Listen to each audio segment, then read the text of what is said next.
women actually had vital roles in the ancient world. So I love that you've put that in. And then also the fact that you've actually put the little people in. Now we have that freedom to decide what our label is, whether we're a witch or a priestess or a druid, etc.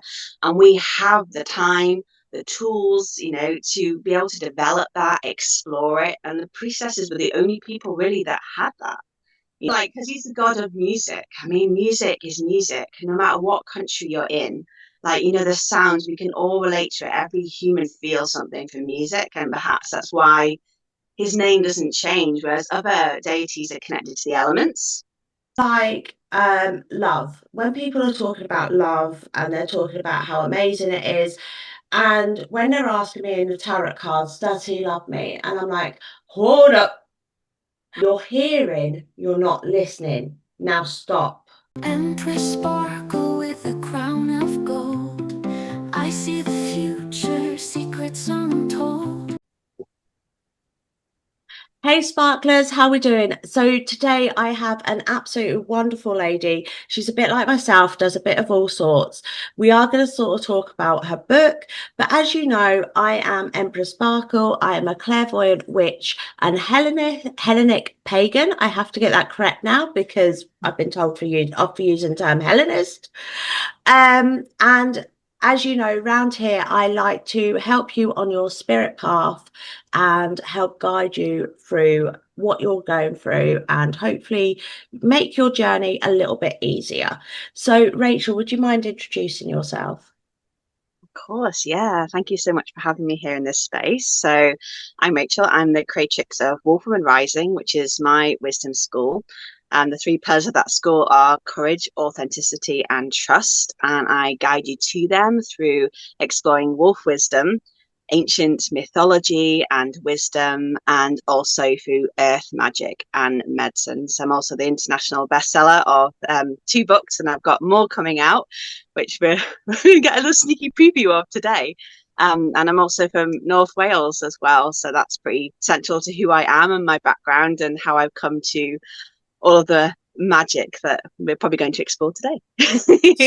Wow, right. Okay. So wasn't planned. I was planned to go on about Rachel's book, Pantheon Romans. But my daughter loves Wales because obviously Wales have strong links to magic. I think stronger out of any country. Because obviously, let's be honest, the Welsh Druids really fought for their rights to stay, didn't they? So I'm like, wow, I did not know that bit. I hold my hands up. Um, so yeah, so obviously the Romans, the Pantheon, the what do I there? The Pantheon, the Romans. Sorry, my lovely. I said it right just then, and then it just wouldn't come out. Is your new book out? And this is actually how we sort of like I saw that come up. And I was like, oh, wow. Because obviously, as I was saying, I worship the Greek gods.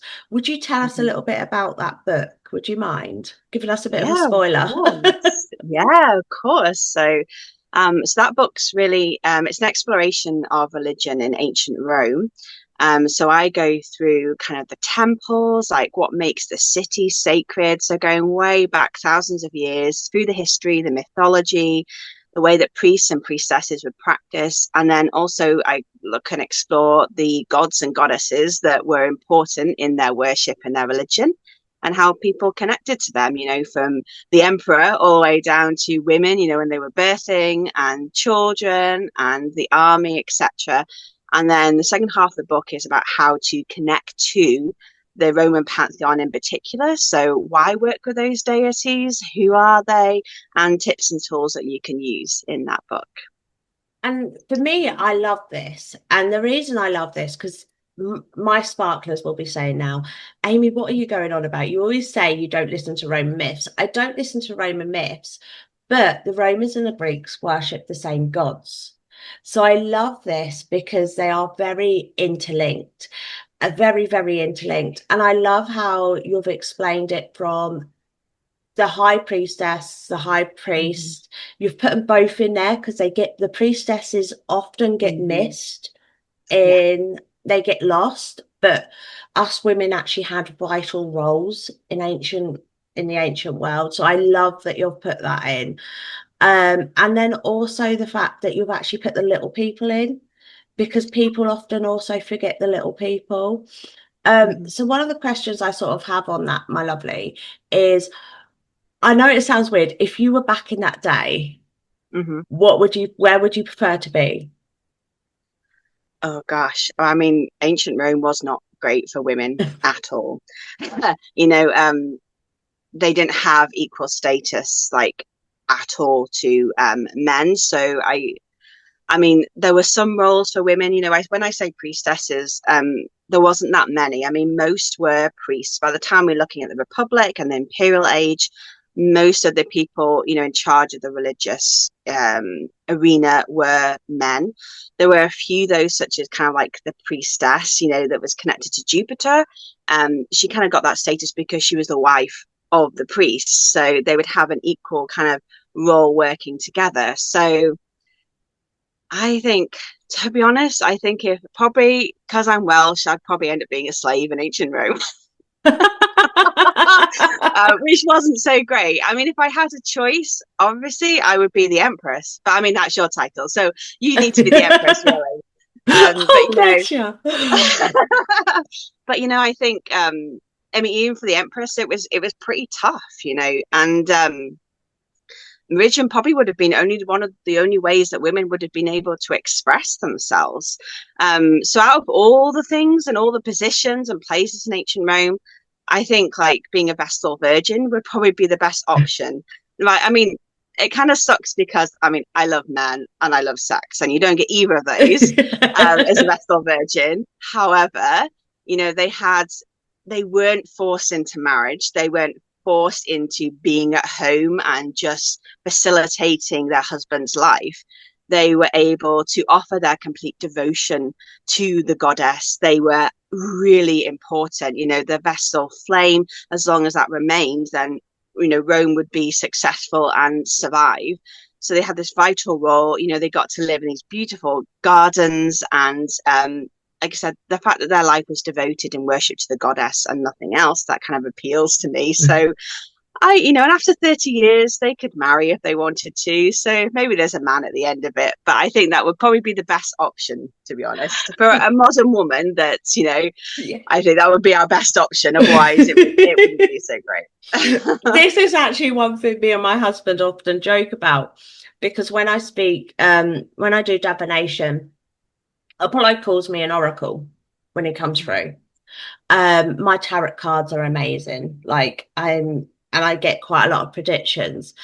And I always giggle with my husband, actually. So it's funny you say that, because I go, how can I be an oracle when in ancient Greece they had to be locked more or less in this one little temple area? Yes, it was beautiful, and they wouldn't be allowed to be touched. They wouldn't be allowed to, I don't know what the word is, like they wouldn't have any worries. They were well fed Yeah. and all that. But at the same time, it's a bit like, it's a bit boring. Well, I mean, they had access, you know, all the time to be kind of access to their gifts, you know, and to be able to be in devotion and be in worship. They were able to develop themselves as an oracle, you know, and you know, other women, their primary purpose was to give birth, to have babies, which was extremely dangerous, you know, to marry. They weren't able to explore kind of, you know, now we have that freedom to decide what our label is, you know, whether we're a witch or a priestess or a druid, etc. And we have the time, the tools, you know, to be able to develop that, explore it. And the priestesses were the only people really that had that. You know, otherwise, you know, your devotions, if you were a wife or a mother, would have been very practical, kind of like, I give you this offering because I want my baby to survive, or I need this, you know, whereas a priestess had that unique ability to really focus on their spiritual life. So that's kind of the pro for them, you know, they lose other Yes. things, but that's the advantage. And I actually completely agree with that, because there's sometimes where I hold my hands up. Sometimes I feel like family life, work life holds me back from being able to do as much as I want spiritually. Like I can feel the pull massively to do more meditation, do more Mm. offerings, to be out in the countryside more.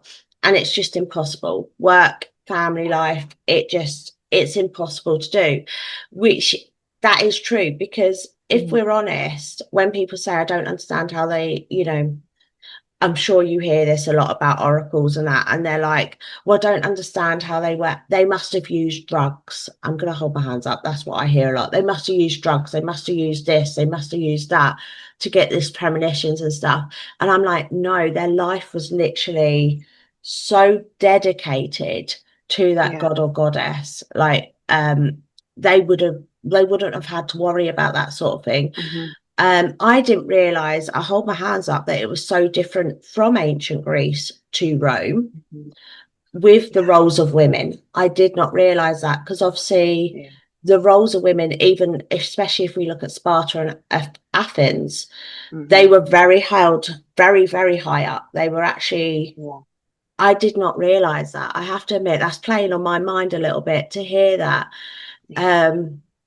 Yeah, there's quite a few differences, and you can really see how, I mean, when we're talking about ancient Rome, we're talking about really kind of, a span of 2000 years before the Roman Empire becomes the Christian Empire. So we have got an evolution from the very beginnings. How women were treated was different. If we're looking at the Etruscans and the Latins, when the tribes come together and become the Romans, we're seeing more something that probably looks more like kind of the medieval Christian kind of idea of, men and women and how they are in the household and how they are in politics and society. So there is a slight difference, to Greece. I mean, there is in the deities and everything as well. So, but I mean, we can go deeper into that if you want to. But yeah, I mean, no, that's fine. Yeah, because obviously you've mentioned Jupiter, which to me is Zeus. Yeah. And then obviously I know Pluto to me is Hades. So I sort of know some of them. Apollon is the only one I think that kept his name, I believe. Well, there was a few that, so what happens basically is the ancient Italian people have their own deities, completely separate to Greece, because obviously before they even knew about Greece, obviously people in Italy had spirituality. It's not like they were just like not, they didn't have any religion before Greece existed. Obviously, people even hundreds of thousands of years, when first, hundreds of thousands, tens of thousands of years, when people first came, they had a religion. So, the ancient writers call like the original Italian people, the Aborigines of Italy, they had their own religion, their own deities. What happens is when Greece becomes like a superpower, and it's very much influencing their trading of other countries, you have kind of stories that are going across. And what Rome does is it adopts the mythology of ancient Greece. However, it doesn't adopt their deities. So it's a separate thing. It adopts the mythology. So they already have their own deities that have different names, even sometimes different purposes. So they can be very different. But they adopt the mythology because the Italians don't have like this background of literature that Greece had. So Greece had Homer and the Iliad, but Rome didn't have that. So especially when we come to the imperial age and Augustus, they're like, oh, we're getting more interested in poetry and literature and legends and epics, and we want to be able to write down. So what you find is you have the ancient Roman myths, which are ones like Lupa, which my first book's about. You then have different ones, which, you get Virgil writing about, which is the story of Aeneas, who is, of course, a Trojan prince, and he comes over to Italy, and it's trying to give a little bit more culture. So Greek things kind of become fashionable. And when it becomes fashionable, like now, like Bridgerton's on the telly and everybody wants to go to the Jane Austen festival. They want to have like Regency stuff in their house. It's the same thing. Greek things become popular. And then also as the Romans are going and they're expanding their empire, as they go out into the empire, they are a way of like helping people to adjust to being part of that empire and to give the empire their loyalty. They start to affiliate the deity. So they'll go like, this deity is really similar to ours, so great, you can carry on worshipping them. but then you might want to use this Roman name as well, So we have like here in Britain, we have Sulis Minerva, so they're like, Yes. okay, she sounds really similar to our goddess Minerva. So let's just add our name so that when the Roman people come and live here, they know who that god is. But then the people still know her as Sulis. So it's a really good way. It's a political move, really, to help integrate, the people in the empire so they could worship whoever they wanted, almost however they wanted, as long as the emperor was ultimately their highest authority. So, you find it all over Jupiter and Moon and things, but for me, like, I see them as very different deities. So like even Jupiter and Zeus, like they're completely different. Yes. When you look at them in their kind of like Jupiter in his original form, like he wasn't he I mean, the ancient Roman deities were very elemental. They didn't start to get human characteristics or relationships until later on. So Jupiter originally is rain, he is lightning, and this is why they thought, oh, he kind of looks like and sounds like Zeus, and there's a similarity. So they made him kind of like, the king of the gods and gave him a wife, which was Juno. And Juno, because she was the queen of heaven, lady of the stars, the virgin mother. But then there are similarities. But like you said, Apollo is one that, like, he's one of my favorites as well. I love Apollo. And he gets everywhere. I mean, like, and he's always Apollo. And I love that he's like, you ain't giving me another name. Like, I am who I am. But I you'll am the find him god of everywhere. creativity, but you're not creating on my name. Yeah, but I think, like, because he's the god of music. I mean, music is music, no matter what country you're in. Like, the sounds, we can all relate to it. Every human feels something from music, and perhaps that's why his name doesn't change, whereas other deities are connected to the elements. So, for example, if you're in like Italy, how you view and have an emotional connection to rain is very different to, say, here in Wales, because we're like, oh, come on, like, stop, like, this is enough. Whereas, like, in Italy, it's like, oh, it's amazing because, it's hot and we need it for the Yeah. plants. So the way that you're viewing the deities is going to be different. Whereas Apollo is as music and healing. He's this universal concept that I think we all react to and relate to in the same way. Exactly. This is a thing. And I think I love the way you're explaining this, because I try to explain this to people and they're like, no, they're still the same gods and goddesses. And I'm like, they're not, because it's like Diana and Artemis, they've obviously been shipped together, but they are so, so different. Diana's sort of very, I don't mean it really, but very ladylike. She's the goddess of the moon. That's sort of how I picture her. Whereas Artemis is this, she went and strike down 9 children because their mother was taking the mick out of her mum. So she went and strike down someone. With what I've understood with Diana, I don't see that side, if that makes sense, as big. Yeah. So for me, it's like, how have you managed to ship these two very different characters, very, very different characters together? I think in a way, Diana would be more shipped with Selene, which is our Titan goddess of the moon, Yeah. if I'm honest. And it's sort of like you sit there and you're like, but it's amazing. I'm in awe. I have to admit this, guys, and this is a bad thing. I'm in awe at Roman politics.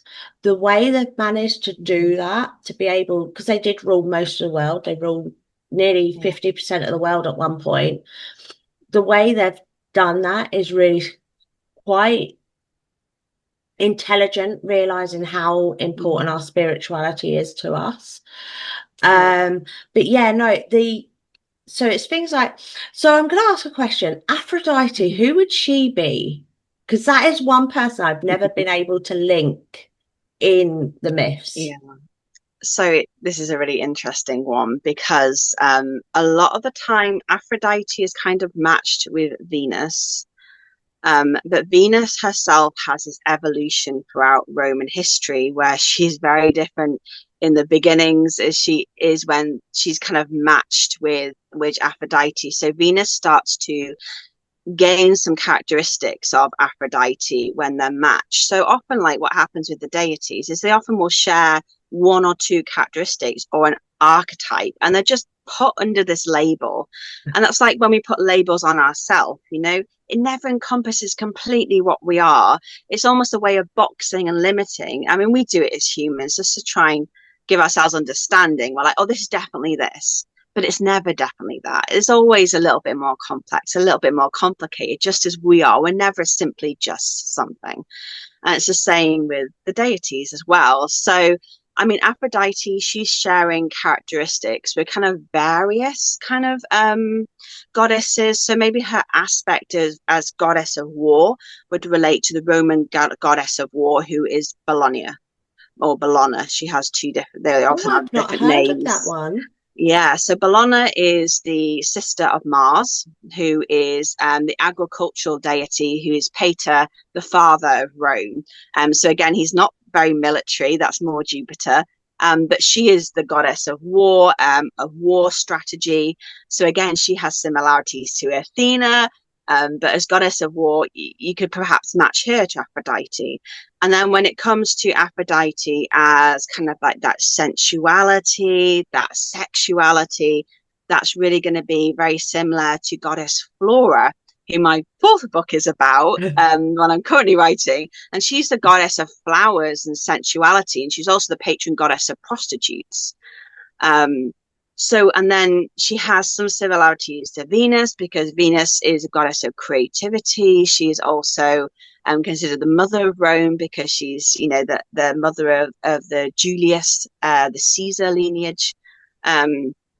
So she kind of, I find it really hard to match them sometimes, because they share characteristics of different deities. Yeah. You know, it's not exactly, it's like trying to put a kind of, you know, those little toys you had as kids where it's like a triangle hole and you're trying to put a square into it. Doesn't quite fit. So I think it's just a way of, like, in school or in the general media, they try to simplify it and say, oh yeah, this one's definitely that one, this one's definitely that one. When you start to explore the Roman deities and the Greek deities, it's you know, that relationship status, it's a bit complicated. This is one of the things that I find hard, because people are saying to me, I often get the questions, oh, who would you pray for this? Who would you pray for that? Yeah. And I go, right, I need a lot more information. And they're like, Mm-hmm. what do you mean? So, and this is one of the things that people don't realize, like Aries, which is shipped with Mars. Mm-hmm. He is the god of women protection for us. He is the god of courage. He is the god of war and stuff like that. And people are like, right. And I'm like, but what part of the Yeah. argument do you need solved? And they're saying Mm-hmm. to me, oh, well, it's a lover's tiff or something like that. And I'm like, right, now you Yeah. need to go to Athena. And they're like, not Athena. And I'm like, yeah, Athena. And they're like, what? And I went, you need strategy. How do you Mm-hmm. fix this? And then they're Yeah. like, I says, but at the same time, you need to pray to Aphrodite. And they Mm-hmm. look at me like I'm insane. They're like, but it's an argument. Surely I just go to Aries. And I'm like, no, no. No, because he can make it worse. Yeah. I'm like, no. He will literally go, right, let's make a right fight out of this. You know, Yeah. he is going to go, I'm protecting the women of this relationship. I don't Uh-huh. care. And it's like, that is not what you want. You want the No. love back, which obviously it's a love argument. So you need Aphrodite, but you also Yeah. need the strategy. So you need Athena. How do I do Mm-hmm. this? How do we get through this? And this is the thing that people don't realize, that Aphrodite is linked with a lot of wars. People Mm-hmm. sit there and they're like, she's just a love goddess. She was spreading love. And I'm like, no, she was not. No. She is actually linked with a lot of wars. I mean, And technically, she started the Trojan War by making Paris and Helen fall in love. You know, she is super powerful, and she, you know, if you look back into her ancient origins, like Inanna and Ishtar, you know, Astarte, they are goddesses of love and war, because they're both caused by the same passions. You know, it's about that emotional kind of response. You know, it's the same kind of fierce fire energy is creating both. And I think this is why, like, the ancient Romans gave deities epithets. So, you know, yeah, each deity would possibly have 10 to 20 epithets, depending on which aspect of them you wanted to connect to. So, like I said, I personally connect to Mars Pater, which is Mars the father, there's other aspects of him that, you know, are going to be perhaps, you know, Mars who protects the shield, or Mars who protects the field, Mars who is the agricultural god of the plowman. You know, if you were to say I want to connect to, you could get any of those aspects, like you said. So it's getting quite specific. But also, you know, Yeah. intuitively, I think you'll know what you need. But I like what you said about kind of needing the opposite, you know, like, you know, say you're having an argument, you know, say you have a fire, you need water to put it out, not more fire. So if you're having an argument, you need that opposite that is going to bring balance and harmony. And that's what it's always about, is bringing back the harmony. So if one side of the scale's gone up, you need to balance it out the other side. So, and all these As deities do work in collaboration, communion. So they like to and work together. they do. Everyone ships them out. Everyone, the myths even, they put them all having this argument. And I sit there and I go, it's only because you've got most probably one side praying to one deity, one side pray, and they're a bit like, well, which side do I choose? You know, it's sort of like, and I think the trouble is sometimes is we put human feelings on these deities, and we Mm-hmm. shouldn't at all. We should never put human feelings, because the way they see it is, who's worshipped me the most. And, you know, I know that sounds wrong, but that is sort of the way they see it, is who's worshipped me the most, who's actually put the most effort into me. When I watch people talking about Hecate, and they're like, oh, well, because I've managed to curse this person, I've managed to curse that person, they say they're a worship of Hecate. And I'm like, they may not pray to her as much as you do. So she would actually Yeah. prioritize you. And I'm Mm-hmm. like, you do realize Hecate's not that keen on doing curses though, and she will Mm. return it a little bit. Yeah. Well, I don't think that there's any deity that would support curses, because curses are a negative thing. They're inflicting bad on someone else. That makes you worse than them, you know, the person that you're trying to inflict that on. And I don't think any deity, they always want the best for us. And Yes. they're not gonna support you making a curse, because that's bringing out the worst in you. It's a revenge thing. And they're beyond that emotional response. Wanting Yeah. to curse is an emotional response. That emotion will pass. Your higher self does not need to seek revenge. It knows that, no, there's a bigger picture beyond this. My energy is above this. You know, I do not need to Yes. go to these low things, you know. And I mean, I'm really big on consent, because I've had times when I haven't consented to things in my life. And I do think, like, when I see people talk about hexes and curses, I was like, would you want someone to put that on you? No, so you do not put that on someone else. Like, they are not consenting to that. Like, how dare you? Like, it's one of those things that really Yeah. riles me up. But the deities, you know, I mean, what is the most powerful energy in this universe? What are we made from? What is, you know, the essence of everything? Love. You know, and if you're not aligning with that, then, you know, if someone's really miffed you off, has really done something that is part of their human nature, because we all have flaws, send them love. Because Yes. then that's what is being created in you. That's what you're building. That's what you're sending out into the universe, you know? And you know, it's not worth your energy or time or whatever. Just move on. I mean, it's really not worth it, honestly. I absolutely love that, because this is what I'm all about. And people sit there, and I'll get people come messaging me going, can you do this love spell? And I'm like, you have heard of the Trojan War? And they're like, what? And I went, two soulmates were on the opposite sides. Aphrodite Mm. was like, I don't care if they're on the opposite side. I'm still going to put them together. I don't care. And it caused Yeah. the Trojan War. You Yeah, know, how many thousands died for that, you know? Consent is exactly. huge. There And should this always is be consent. this is it. And I love that, because for me, it's one of the hardest things that I actually find is when you're going against, when we read these myths. I speak to a lot of people about the myths that I read and stuff like that. And one of the things that I love is when Zeus punished, and I'm going to struggle to say it because I've got no teeth in. Besides, I know I was going to struggle to say it. The man that ended up on the mountain. That's the way I'm going to word it. I Oh, will pop it down there. yeah. Basically, I can't. I've got new teeth and I'm trying to get used to them. So basically, when he was punished, I love it because Zeus, everyone's like, oh, Zeus was the bad one. And I'm like, no, he was not. He was like not gentle in parenting us. He wasn't saying, okay, I'm going to give you back your whim. You tried to, with this God, you tried to trick me. You tried to trick me. That's not showing me love. That's not showing me care. You tried to trick me. And because of that, I now need to punish you.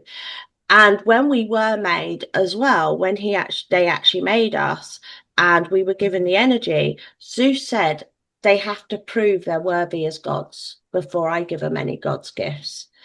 And to me, when people are talking about stuff like curses, doing love spells, that's not proving the love, to the gods and goddesses. What that's proving is the fact that we are what they thought of us to start with.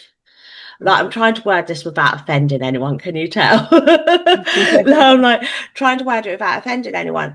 And this is the thing, it's proving that we're the tricksters that Zeus thought of us. And Yeah, that it's is, trying to manipulate the gods, isn't it? And I think that, that we're when we're experiencing life, we're in this human body and we do have a limited capacity to understand. We can't see what's in our future. We can't even see our full potential. So even sometimes, like when we're doing spells, like how much bigger is that going to be than you're actually intending? I mean, like the ancient Romans were very, very specific. They had like sheets of wording because they were worried that they were going to say the wrong thing, and I always think this, like, get really specific about actually what it is that you're requesting. Because say you like, I want a relationship and that's what I want, and you're praying and praying and praying, and say like maybe Aphrodite or Flora, it's like, okay, here's a relationship. You get into it and it's hell, and it's like, well, that you asked for a relationship. Get specific. Like, do you want a relationship that's going to bring out the best of you and them? That is, and is that relationship going to be abroad? Is it going to be here? Is it going to be long term? Is it going to be short term? It's almost like writing a contract, I think. Like, if you go to, yeah, like, say, like an example I always use as a metaphor, you go to the ice cream van and you say, I think I want an ice cream, but I don't know. I don't really know what I want. He'll just look at you like, well, I don't know what to give you then. I don't know when to give it to you. So you're like, I really like this and I really want this one and I'd like it now. He can give it to you. I think sometimes the deities are a bit like that. They're like, okay, well, we're all here willing to help. We want to help. But, what do you really want? Like, really, like, honestly and specifically. see, this is one of the things that I actually say to people. I don't write other people's spells. So even though I sell spell kits, I'll put a spell on there, basic spell, and will always say, I advise you to write your own rather than use what I've wrote on there. And one of the reasons for that is that because it's a bit like love. When people are talking about love and they're talking about how amazing it is, and when they're asking me in the tarot cards, does he love me? And I'm like, hold up. And they look at me and go, what? And I'm like, no, hold up, pendulum, tarot cards down. How do you want to be loved? Does he know how to love you that way? Yeah. Are Has you he? loving you? Exactly. Are you loving yourself that way? Are you? And they look at me and they're like, what are you going on about? And I think this is a thing that people don't understand. So, great example of this, when I got with my husband, he was not a cuddly man, but I am really cuddly. He's now cuddly and I'm not as cuddly. And that is because I've shown him that love. I've shown him the love that I like. I've shown him the way that I want to go forward. Yeah. And even though there was bickers and there was like, sometimes he used to go, oh, will you just leave me alone? And he used to get really frustrated. And I'll go, oh, sorry, babe, it's my way of showing love. But because he'd never had that in childhood, he'd never had that cuddliness. For him, it was like really suffocating. And I respected that. So when he told me it's time to leave me alone, but after a few years, he actually realized, actually, I do like this. Yeah. because he realized that was my way of showing love. And this is one of the things that I think is a problem, even when we're speaking to deities, because we don't understand even ourselves Yeah. what we're asking. So as you said, lovely, that is just sort of like bang on. We don't understand always as ourselves what we're asking. Um, I always say to people, love spells, they cause control. That's why I don't do them. And women are saying to me, oh, but I want that control. I say, no, because next thing you'll be on TikTok and Facebook calling him a toxic man. And this is, I think, I love the way you've worded it, that we need to sort of do it as a contract. I love that. I actually really love that. It's perfect wording, if I'm honest. Yeah. It's just One very clear, isn't it? Exactly. Okay. One of the things I wanted to ask you about was your Mm. wolf magic, my lovely. Mm. Yeah. So, what is wolf magic? Ow! Do we start howling? Oh, I can't do a very good howl. I'm actually start my dogs off. I looked over at my dogs. Oh yeah, they'll definitely join in. Yeah. So I mean, so one of my principal kind of like animal guides and totems is the wolf.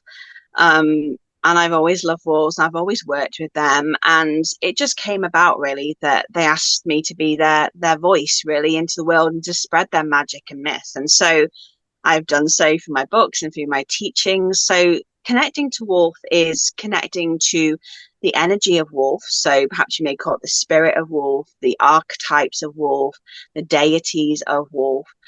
And then following the example, perhaps the inspiration of real wolves that are on this planet. And then also accessing and empowering the wolf within us.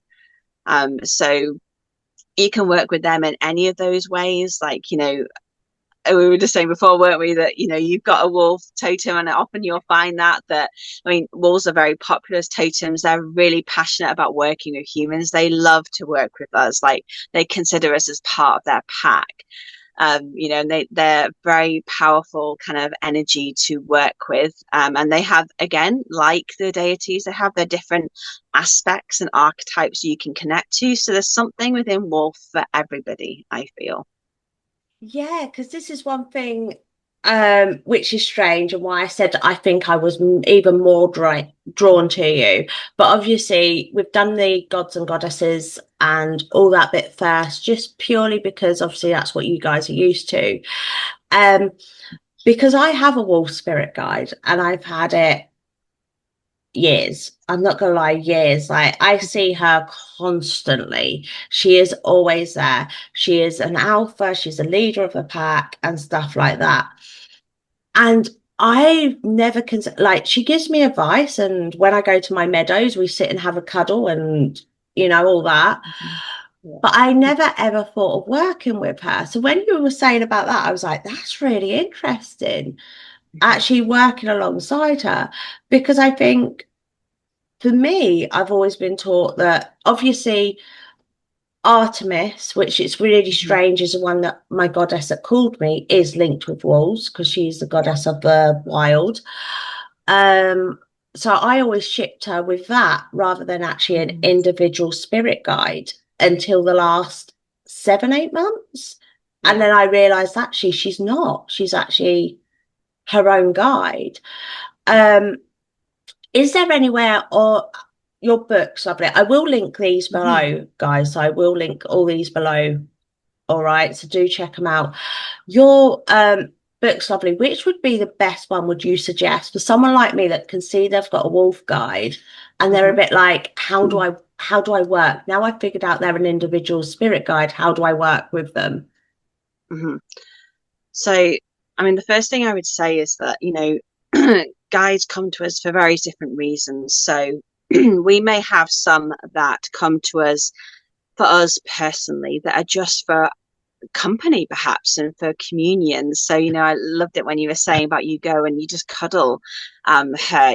Some are just that, just to bring comfort. They're for us personally. Then we can also connect to specific deities or archetypes or wolf energy or any animal energy. If we have something in particular, perhaps that we want to develop or grow or manifest.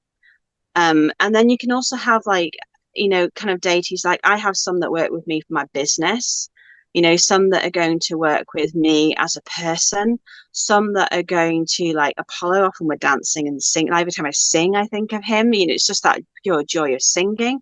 It's not like I'm specifically asking him for something, although sometimes I may want to talk to him about something else.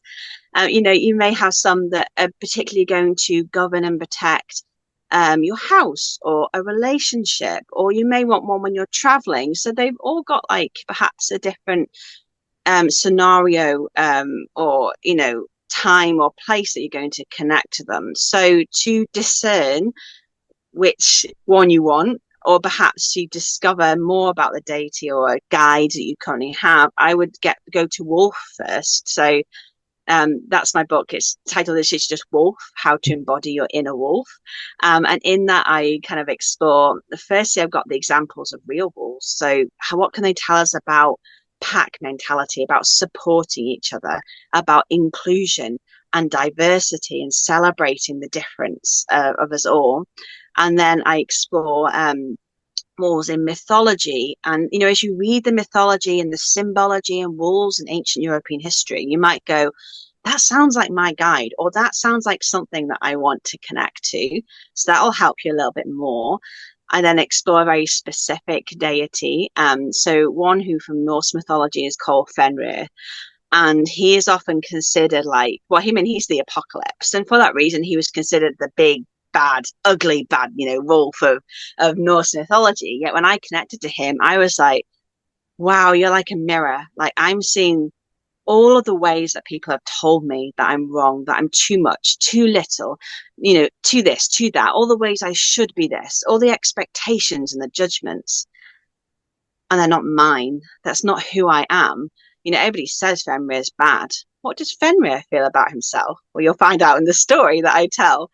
And then I explore the deities and the archetypes, the elemental wolves, archetypes like grandmother wolf, the baby wolf pups, the mother wolf, father wolf. What does that archetype mean for you, and how can you connect to that archetype? What would it mean to manifest it and access it within yourself? So like I feel like wolf connects us to like the wild, untamed parts of ourselves. The wolf within is that essential self that isn't the judgments, isn't the conditions. It is in those dark places that are surrounded by all of the stuff that has been put upon us. When we strip off all of that, we're raw, we're naked, and that's our untamed essential self.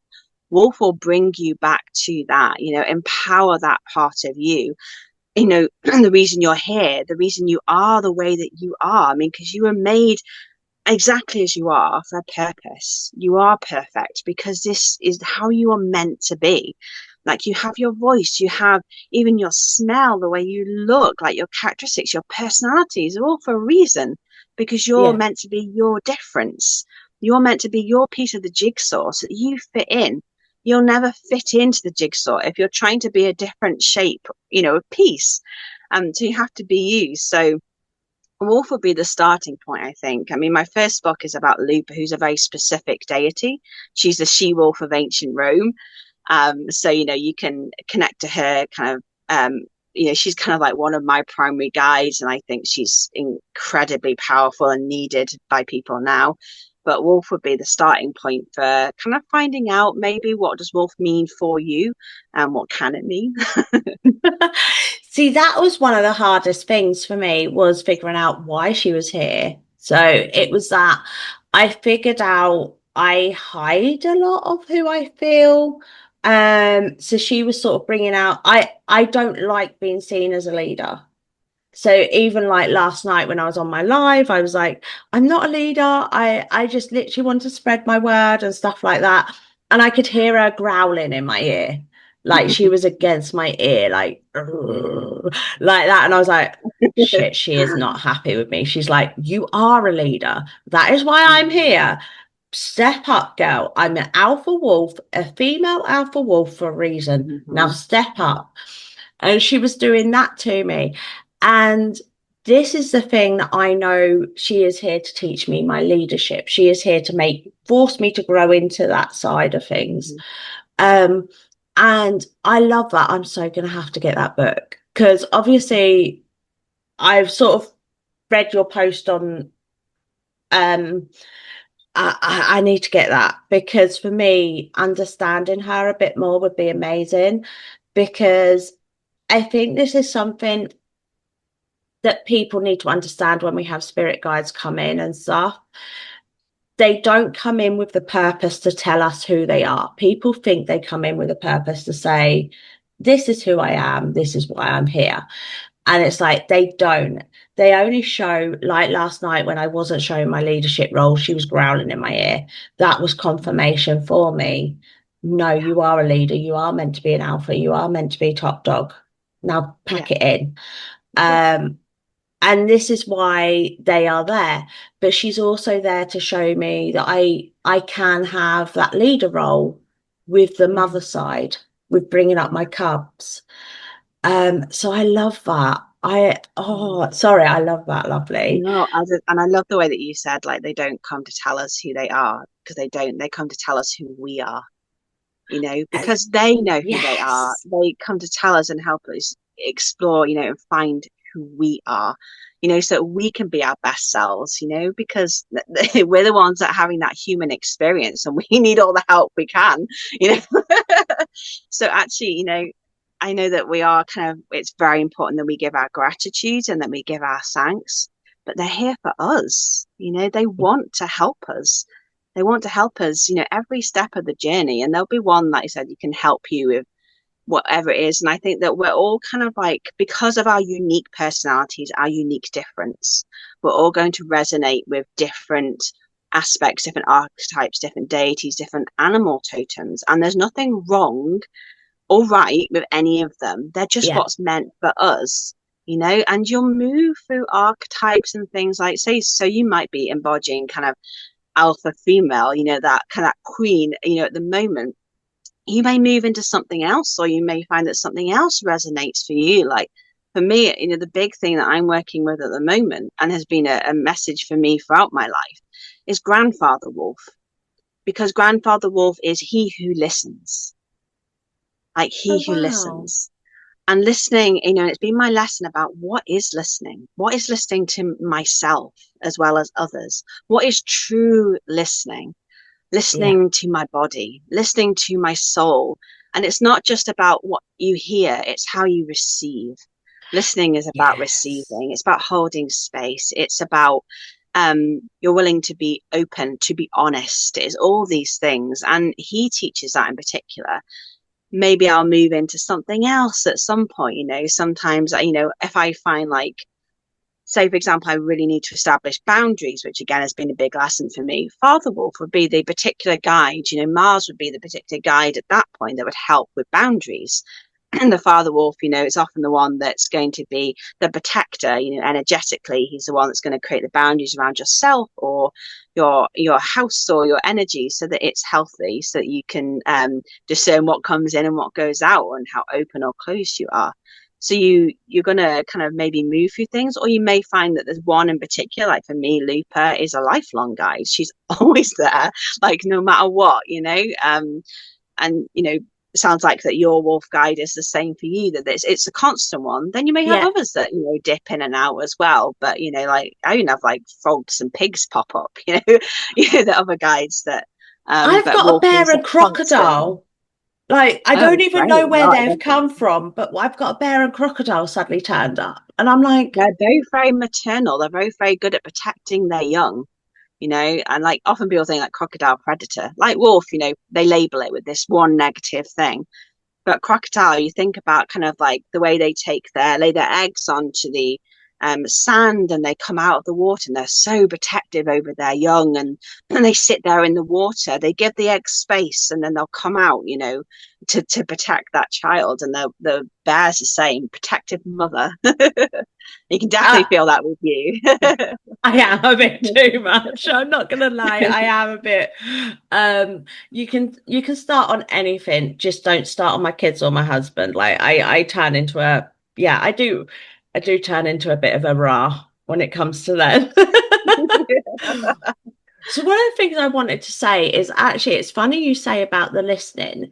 And we have an expression in this house with our children. Um, where we tell them to hold on, and I say, "You're hearing, you're not listening. Now stop." And they look at me, and it's common expression now.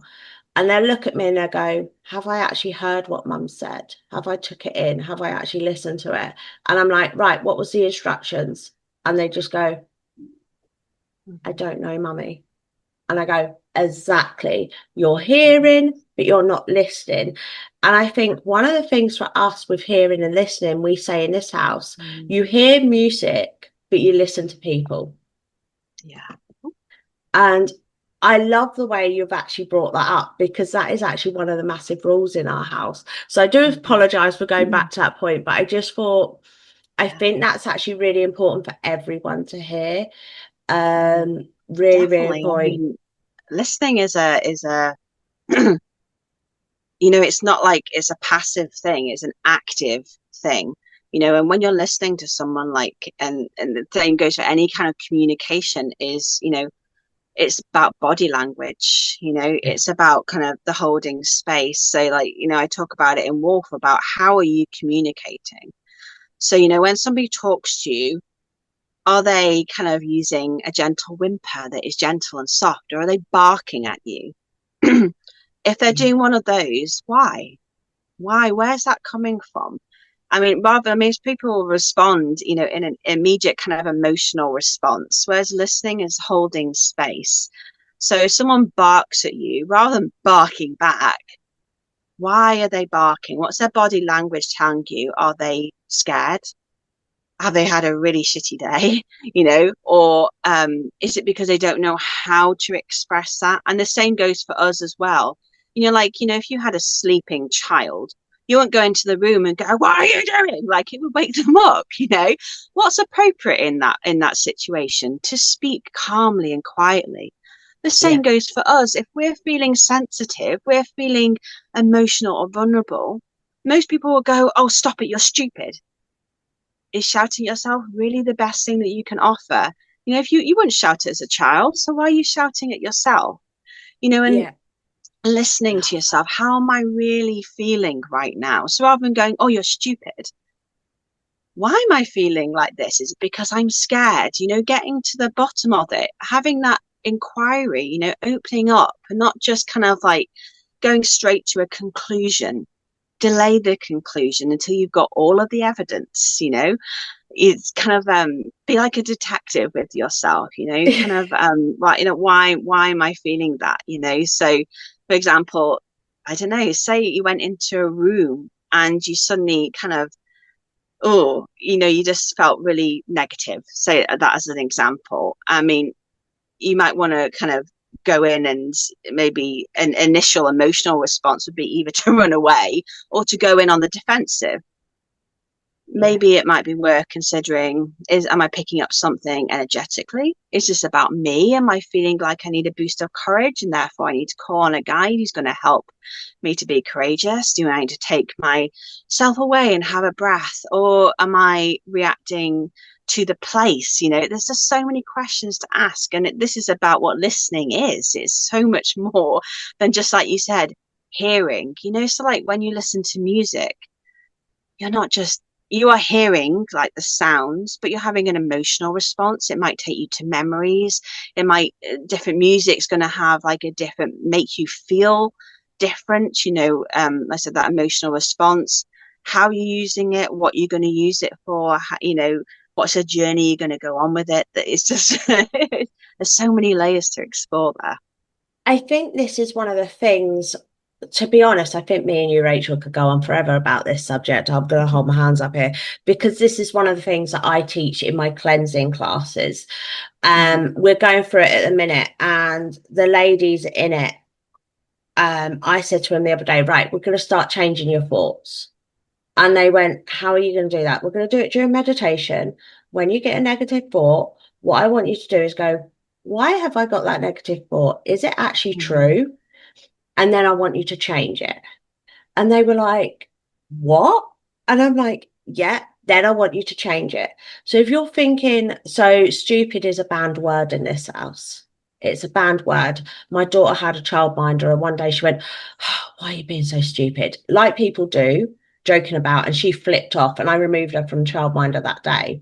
And the childminder was like, what the heck? And I was like, look, no one calls my child stupid in any format, even if to you it's silly.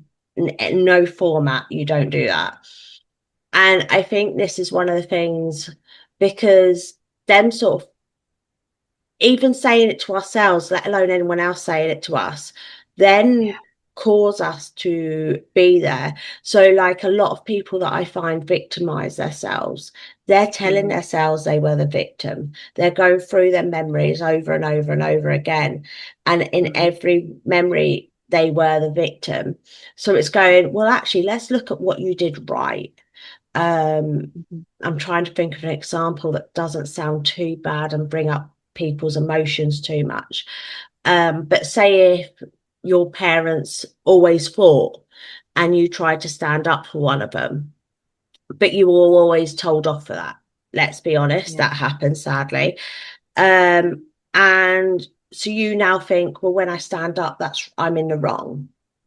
It's like, no, you were in the wrong because you were doing the right thing.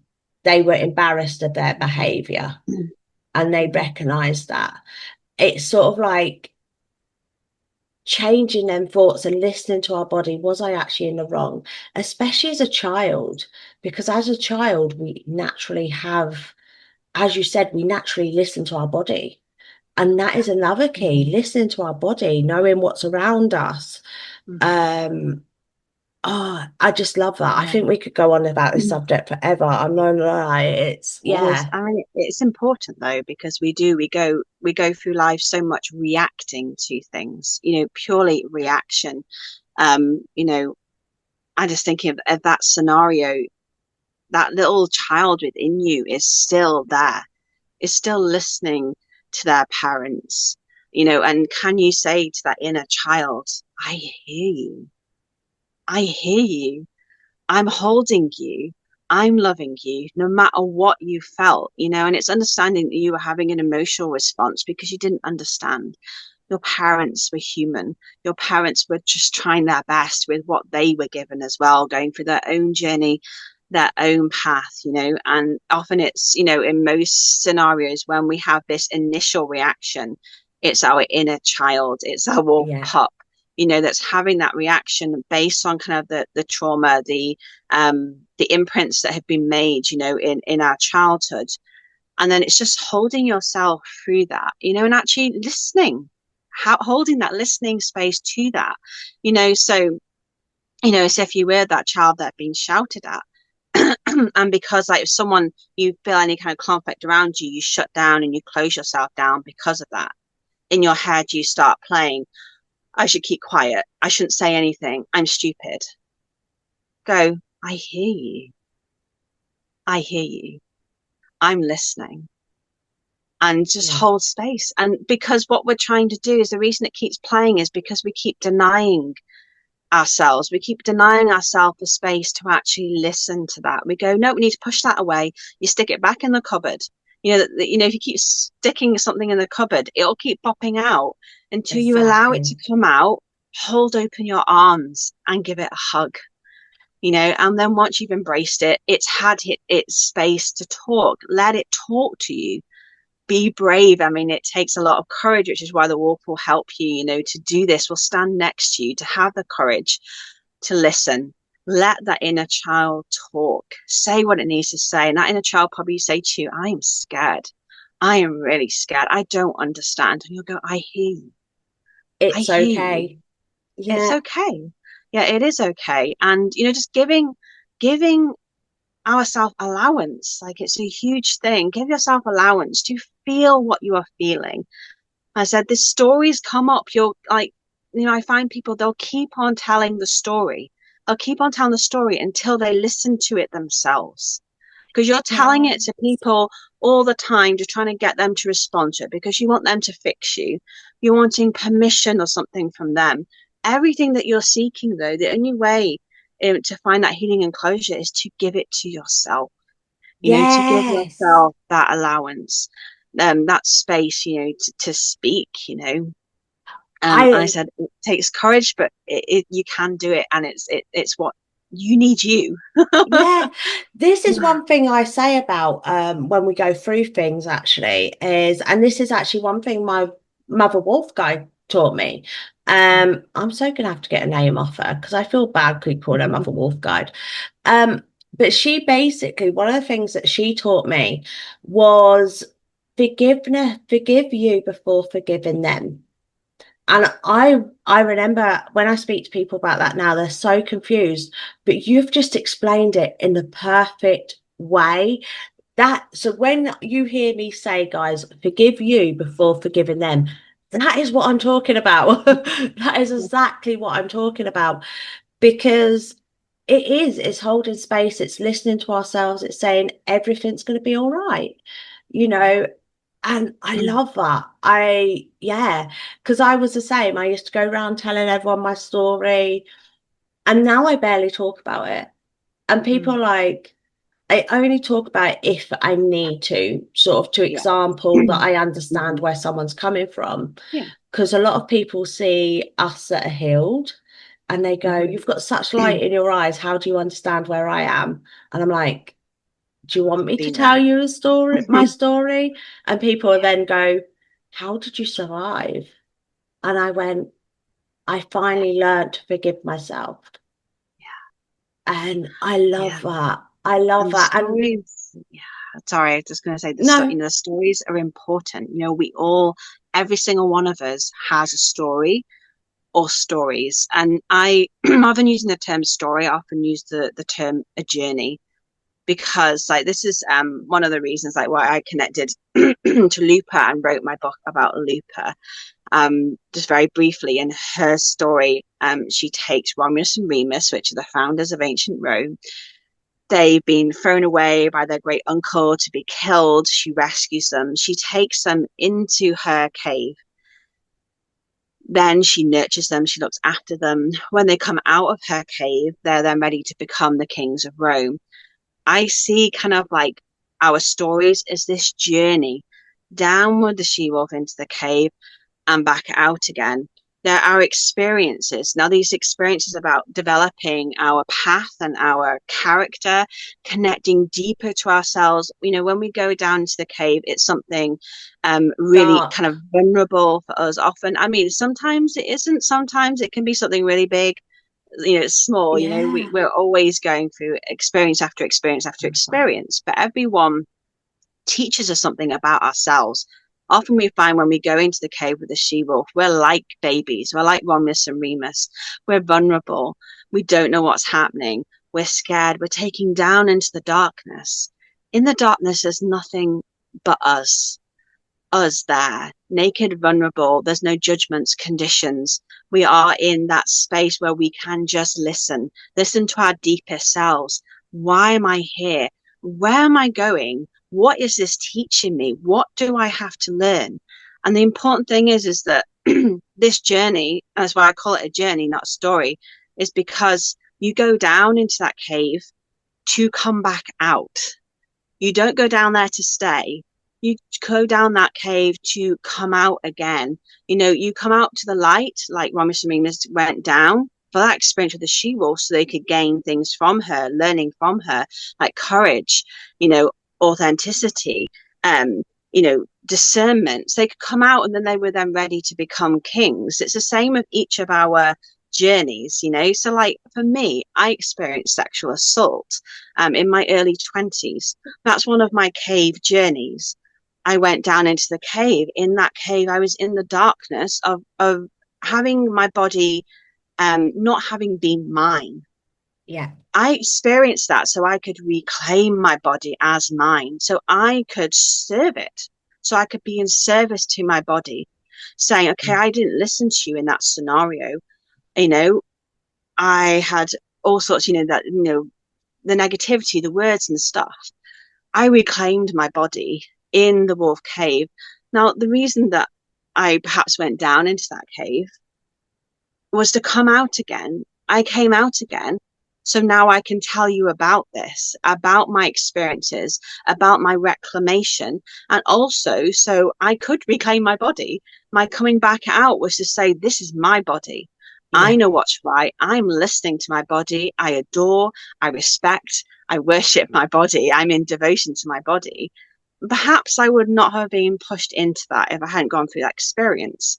It's not saying that experience is, I'm not, saying that, all negative things, this kind of like, sometimes you go, oh, love and light and everything that we do, Oh, it's don't just go our on about, whatever. oh, I hate the love and light clan. But I do think that there is a lesson in something. There is a reason why Yes. you have experienced something. It's not about saying, oh, it's all for a reason and all of that. It's about saying, find the gems in the darkness, go down into the underworld. Yes, we all get taken down there for some reason, but don't stay there. Find a gemstone there, something that you can take back out and hold that is going to give you a reason for returning. Look at that experience and find what it uniquely has to teach you. So for me, it was about reclaiming my body. For somebody, it might have been something else. They might have had something that they wanted to come out and, it was about changing their relationships with other Yeah. humans or something. So you're going to have something unique in there.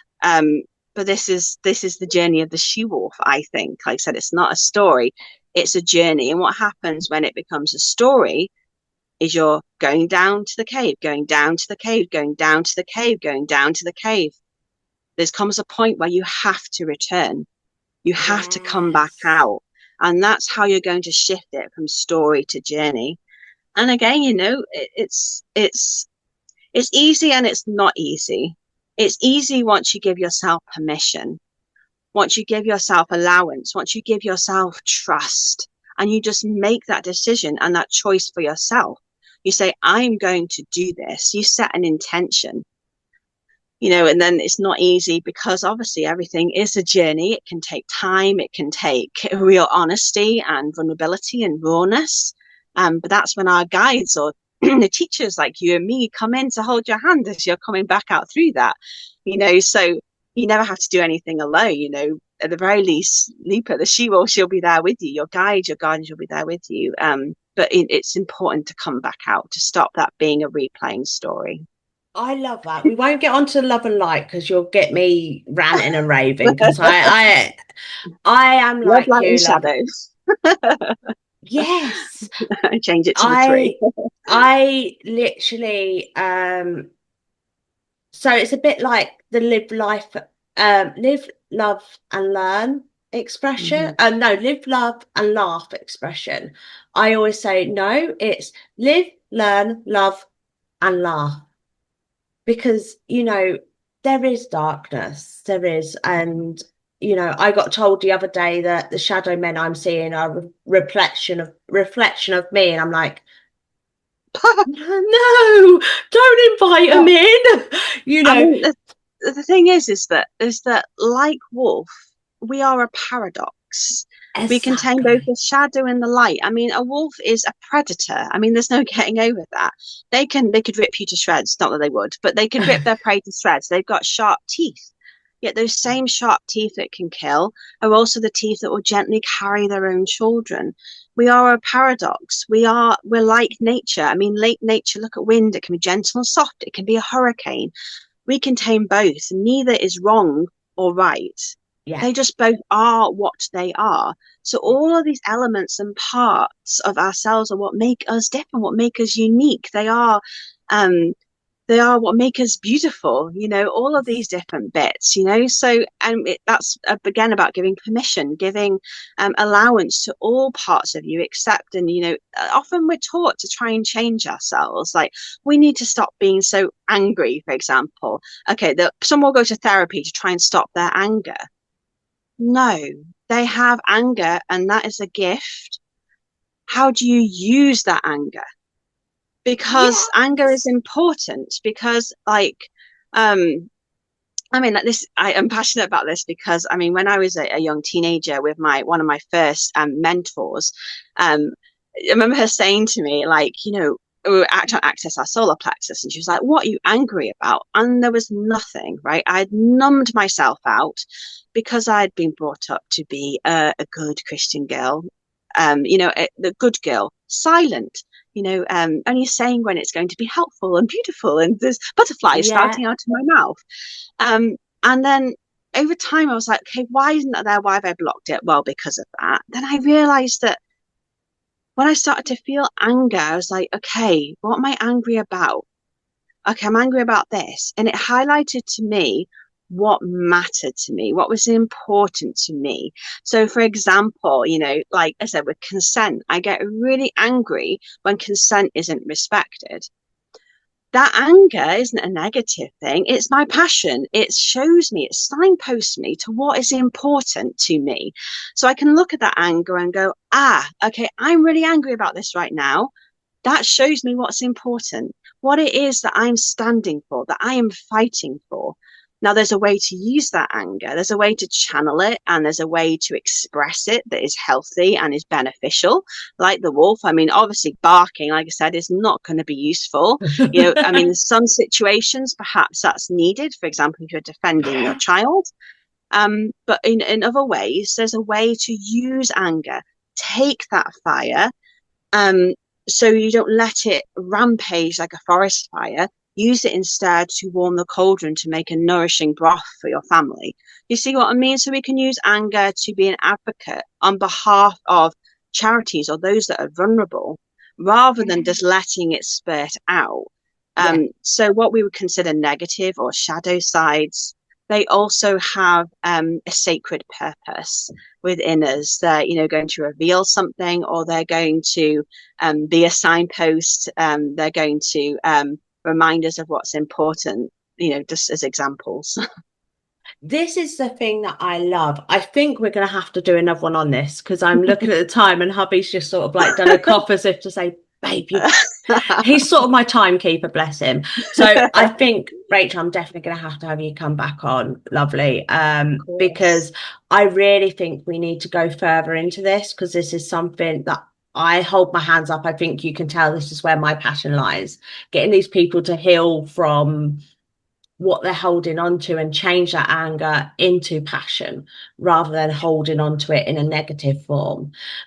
So yeah, we're definitely going to have to redo one, my lovely, do another podcast.